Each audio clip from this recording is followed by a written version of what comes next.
Le souvenir le plus vif de mes derniers instants est gravé dans ma mémoire, une chambre d'hôpital stérile et froide, baignée d'une lumière terne et sans vie.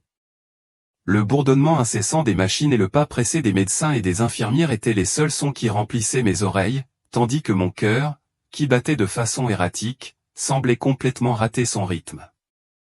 J'étais en proie à la peur, mais un profond épuisement s'était installé au plus profond de moi. La douleur, qui avait été implacable, était devenue trop difficile à supporter, et j'avais envie qu'elle cesse. Et puis, comme si le monde s'était soudainement arrêté, tout devint silencieux. Le bruit, la souffrance, et même le passage du temps lui-même semblaient s'arrêter. Il n'y avait aucun son, aucune angoisse, juste un étrange silence étouffé qui semblait m'embrasser, comme s'il me berçait doucement dans un espace hors du temps. Cela ne ressemblait à rien de ce que j'avais déjà ressenti ou une sensation à la fois désorientante et profondément familière. J'avais l'impression de quitter ma forme physique, mais à cet instant, je me sentais aussi plus vivante, plus moi-même que je ne l'avais jamais été auparavant. Au milieu de ce profond silence, il y avait une absence de poids, une libération de la douleur qui avait défini mon existence pendant si longtemps. Il n'y avait pas de peur, pas de chagrin, juste un calme qui m'envahissait entièrement. Et c'est alors que je l'ai vu, la lumière. Pas n'importe quelle lumière, mais un rayonnement vivant, respirant, qui pulsait avec une énergie que je ne peux pas décrire. C'était de la chaleur et de l'amour, pur et intact, qui en émanaient comme s'ils étaient sensibles. Et de cette lumière éclatante, une silhouette est apparue, Jésus. À ce moment-là, je ne me suis pas demandé comment c'était possible. Sa présence semblait tout à fait naturelle, même si son visage était voilé d'une luminosité écrasante. Sa voix résonnait en moi, comme si elle avait toujours été là, attendant, viens avec moi. Je vais te montrer ce qui arrive à ceux qui rejettent mon salut. Sans hésitation, je l'ai suivi. La peur ne m'a pas saisi, ni le doute. Je n'avais qu'un désir profond et inébranlable de le suivre, d'apprendre, de comprendre. Dès que j'ai fait ce choix, la lumière a changé, se transformant autour de nous. Le rayonnement paisible dans lequel j'avais été immergé a cédé la place à une nouvelle obscurité écrasante. J'ai senti le sol sous moi trembler et s'ouvrir, comme si la terre elle-même se fendait. Un vent froid s'est précipité sur mon visage et avant que je puisse pleinement comprendre ce qui se passait, j'ai saisi la main de Jésus et mon voyage a commencé. Le monde autour de moi a changé instantanément. Ce que j'avais pensé être un paradis idyllique a été remplacé par un paysage cauchemardesque à un endroit si radicalement différent qu'il ne pouvait pas être plus éloigné de la lumière paisible que je venais de quitter. Le premier assaut sur mes sens est venu sous la forme d'une puanteur insupportable, un mélange suffocant de chair brûlée, de pourriture et de soufre. Peu importe mes efforts, je ne pouvais pas m'en protéger, elle semblait s'infiltrer dans chaque partie de moi, comme si elle était devenue une partie de ma peau. La lumière avait disparu, engloutie par une obscurité épaisse et oppressante qui semblait m'écraser de tous côtés. Pourtant, je pouvais toujours voir, comme si ma vision s'était adaptée au cauchemar qui m'entourait. Devant moi s'étendait un désert désolé de rochers noirs déchiquetés, avec des grottes qui crachaient des flammes dans l'air.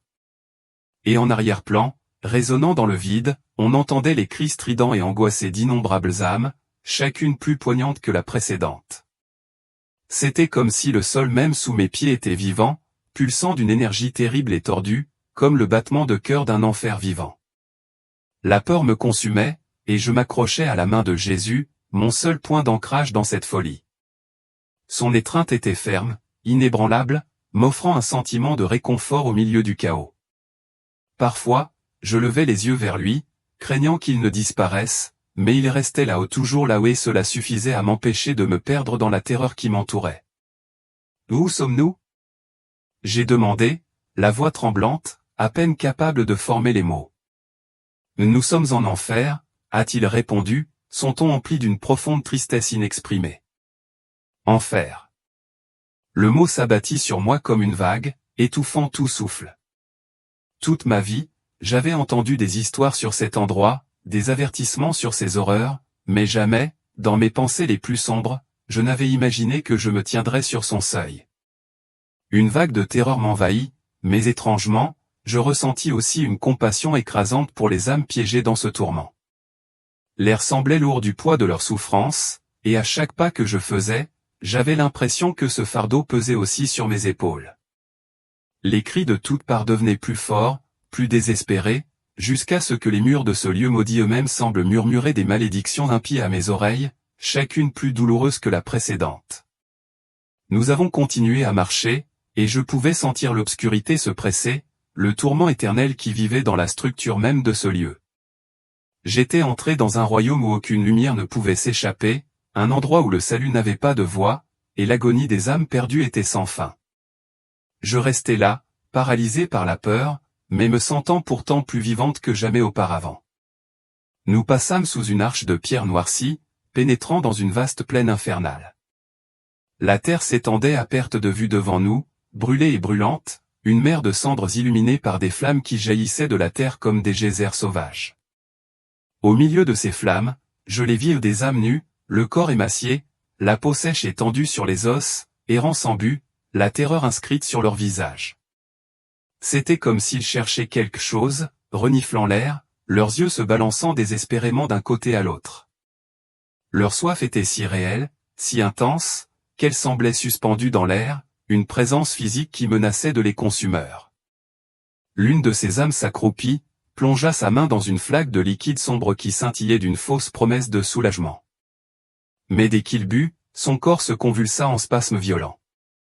Le liquide semblait le brûler de l'intérieur, aggravant son tourment au lieu de l'atténuer. J'ai vu d'autres personnes courir vers des fontaines lointaines, semblables à des mirages, les bras tendus dans l'espoir, mais les fontaines se dissolvaient au moment où ils essayaient de les atteindre. C'était leur existence ou une poursuite sans fin et sans espoir pour quelque chose qui ne pourrait jamais étancher leur soif brûlante. Le tourment sur leur visage allait bien au-delà du physique, c'était le tourment d'une âme insatisfaite, cherchant éternellement quelque chose qui resterait à jamais hors de portée. Et qui sont ces gens, ai-je demandé, ma voix n'étant qu'un murmure, emporté par le vent hurlant. Ce sont ceux qui ne vivaient que pour eux-mêmes, a répondu Jésus, sa voix lourde de compassion. Ils recherchaient le plaisir, mais ce n'était jamais suffisant. Ils ignoraient la seule eau vive qui aurait pu vraiment satisfaire leur âme. Tandis qu'ils parlaient, une femme boitait vers nous, son corps si émacié qu'elle ressemblait à un squelette ambulant. Ses cheveux étaient cassants, comme de la paille sèche. Elle tendit les mains tremblantes vers moi, ses lèvres remuant des supplications silencieuses et désespérées. Je sentis mon cœur se serrer, une vague d'impuissance m'envahir. Je voulais faire quelque chose, n'importe quoi ou lui donner à boire, la tenir dans mes bras, la réconforter mais j'étais impuissante. À cet instant, une vague d'empathie écrasante m'envahit. Combien de fois avais-je moi aussi cherché à me satisfaire dans des désirs égoïstes, négligeant la faim profonde de ma propre âme? J'étais submergé par la gratitude, mais aussi par une peur indéniable. J'aurais pu si facilement finir comme eux errant, toujours assoiffé, à la recherche de quelque chose qui ne me satisferait jamais.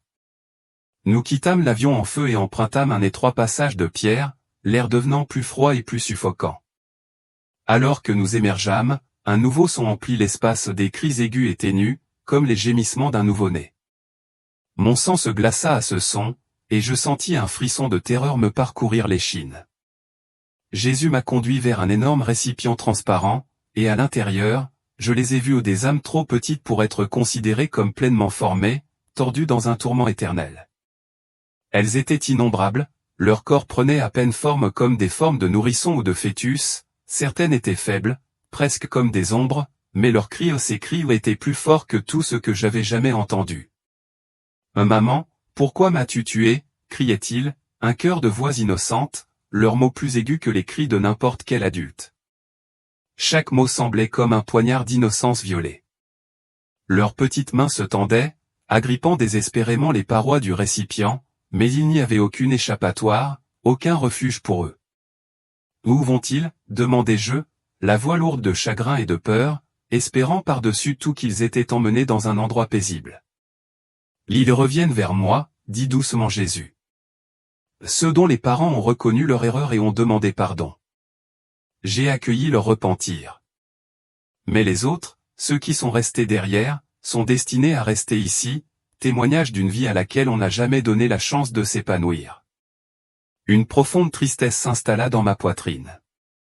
Je réalisai que les voix de ces âmes ne seraient jamais réduites au silence. Elles continueraient à crier, proclamant éternellement l'injustice qu'elles avaient subie.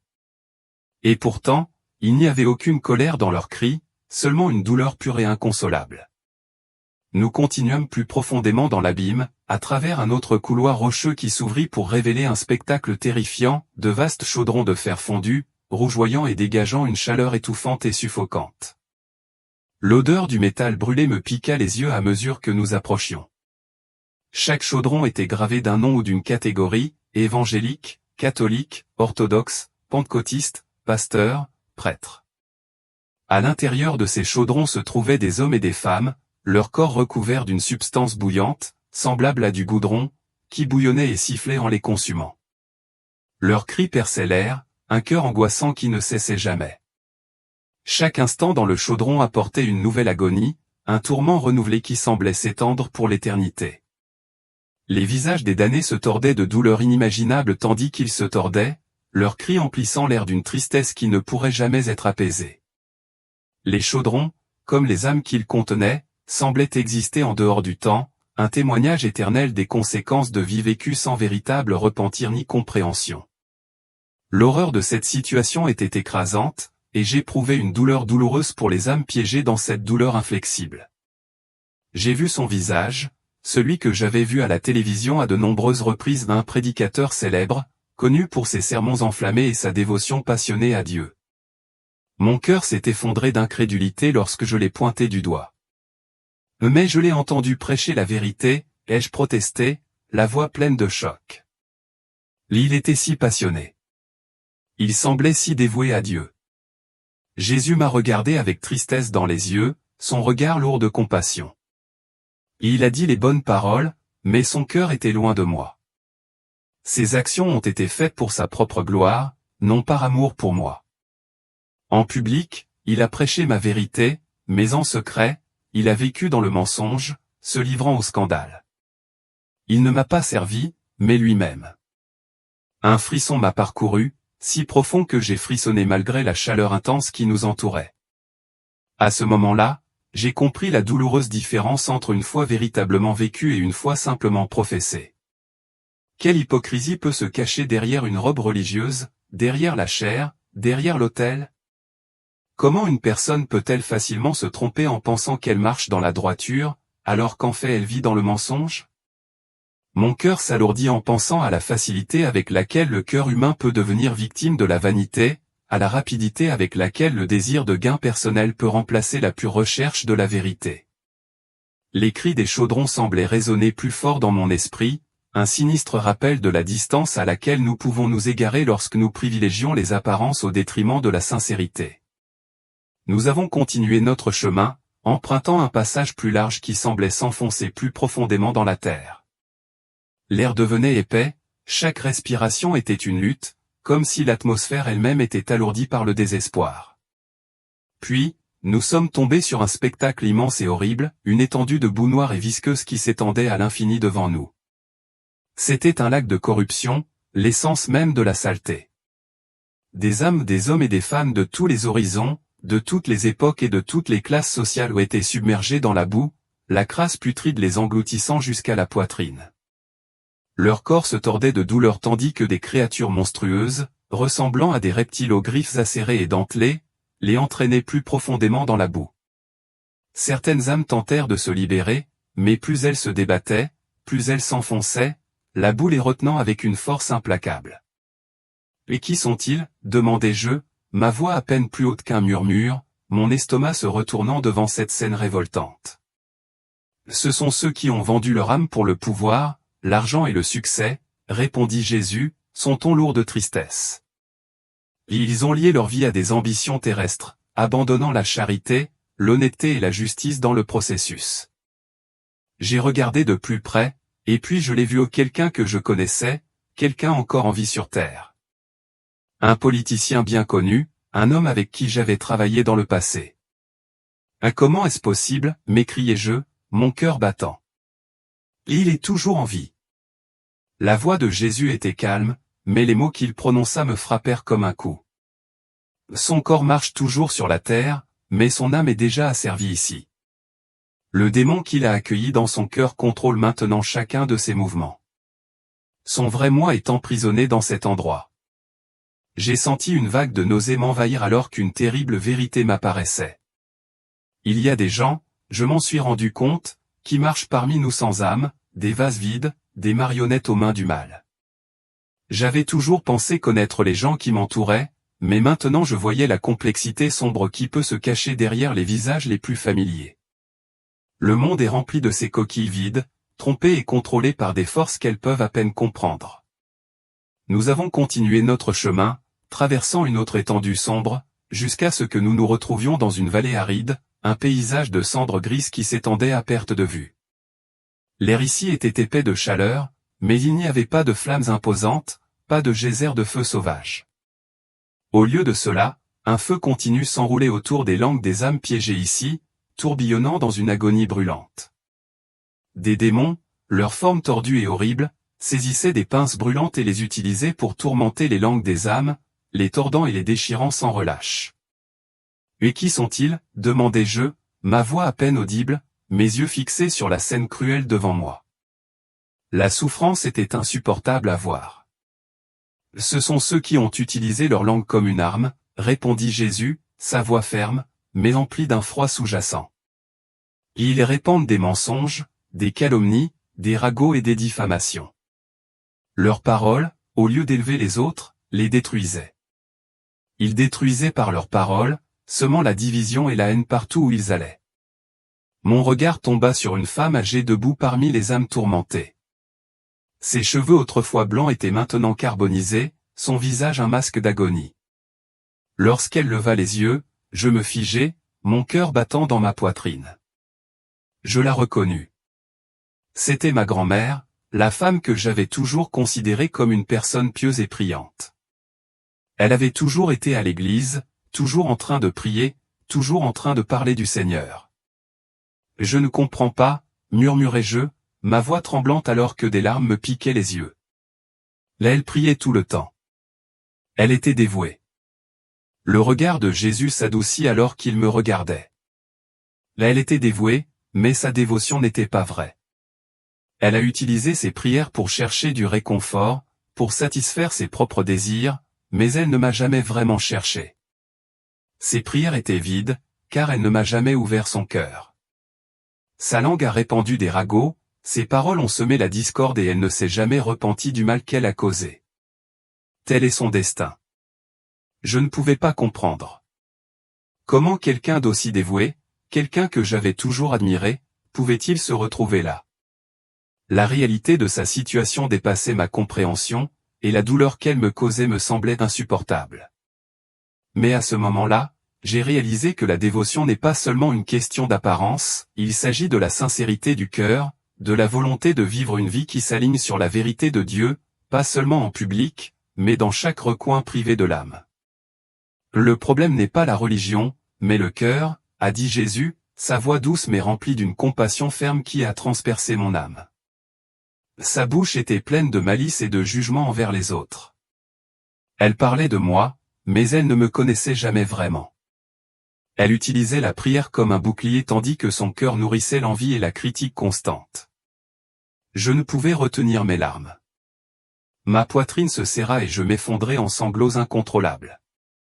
J'avais envie de crier, de la défendre, mais au fond de moi, je savais que je ne pouvais pas.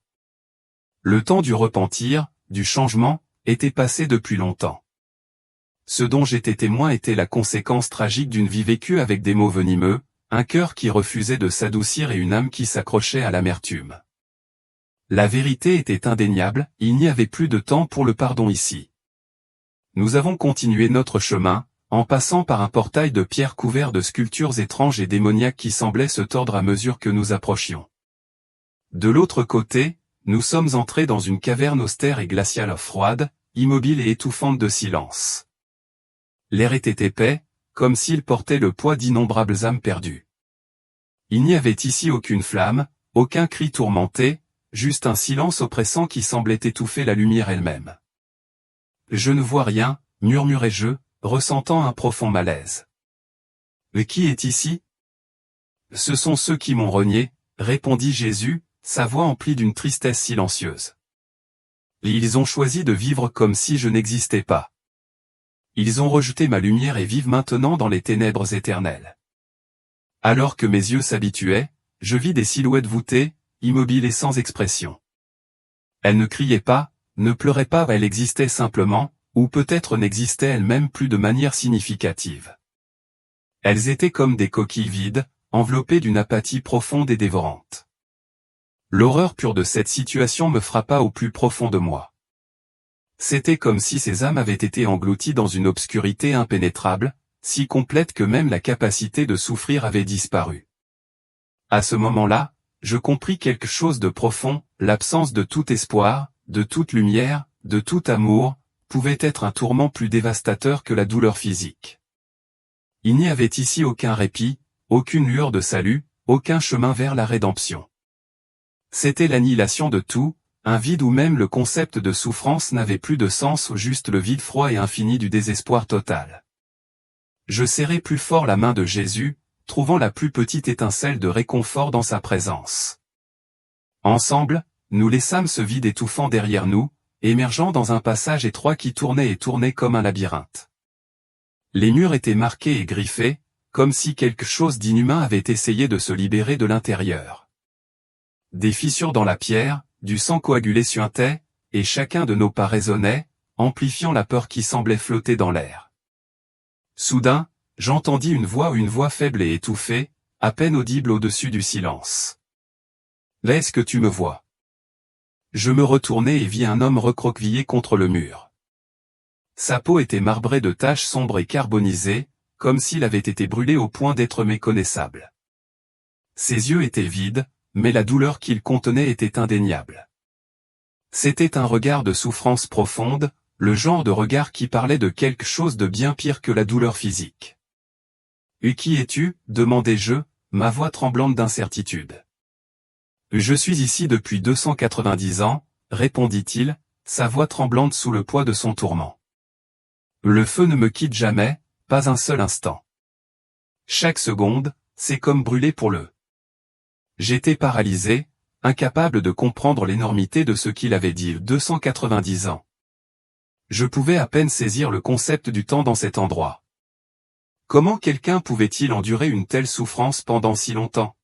« Pourquoi es-tu ici » demandai-je, retrouvant enfin ma voix. L'homme baissa la tête, ses épaules s'affaissant de honte. Je vivais pour l'argent, pour le luxe. Je pensais que Dieu était une blague, quelque chose pour les faibles. Je me moquais de tous ceux qui avaient la foi. Je pensais pouvoir acheter tout ce que je voulais, et maintenant, je brûle. Il n'y avait plus d'arrogance dans sa voix, seulement un regret désespéré.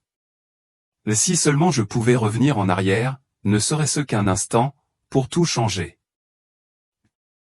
Ses paroles se transformèrent en sanglots, et je pouvais entendre l'angoisse profonde dans sa voix.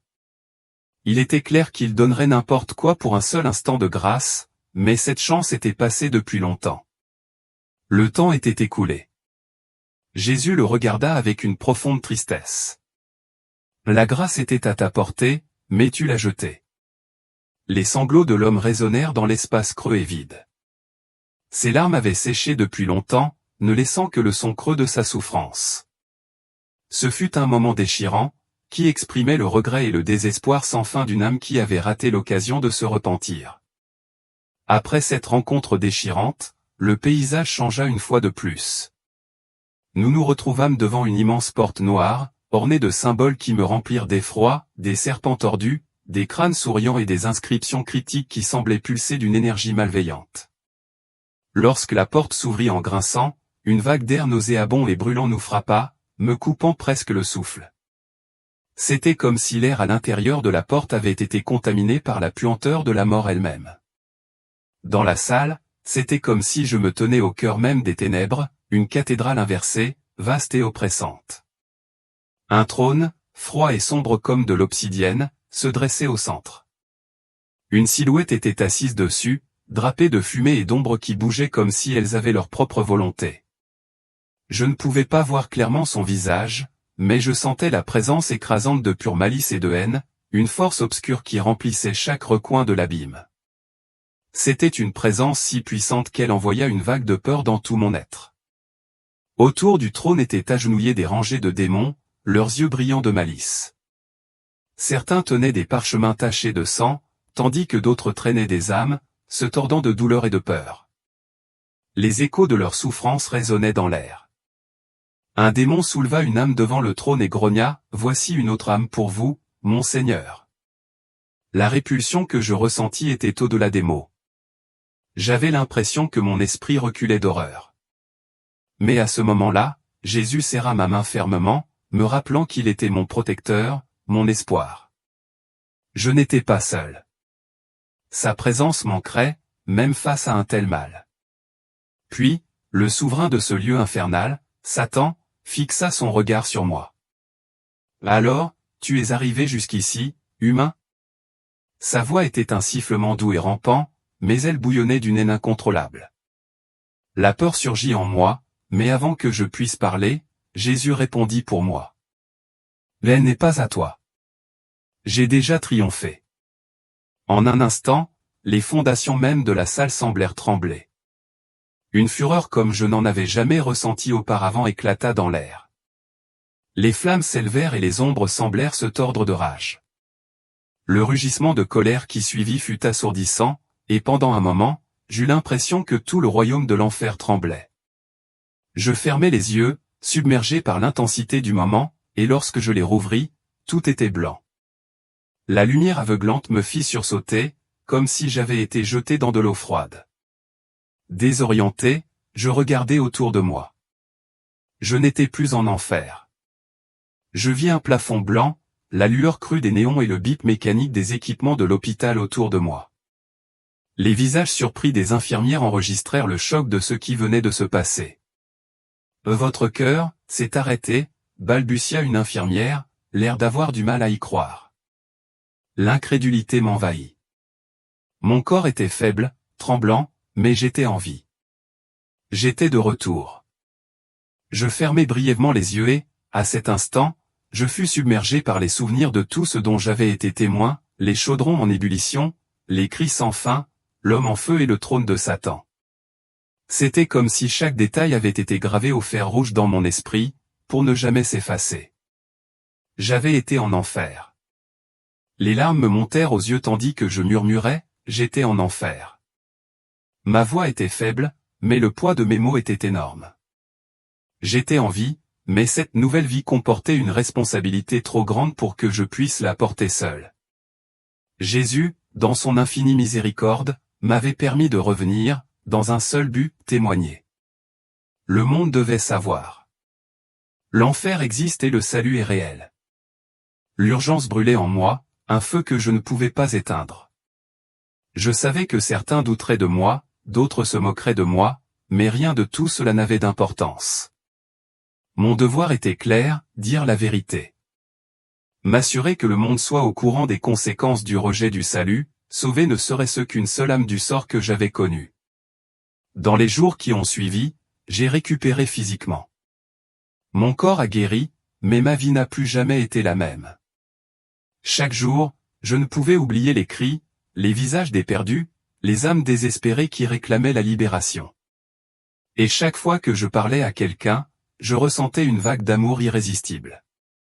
Je ne pouvais supporter l'idée que quelqu'un que je connaisse finisse dans cet endroit. L'enfer n'est pas seulement une histoire.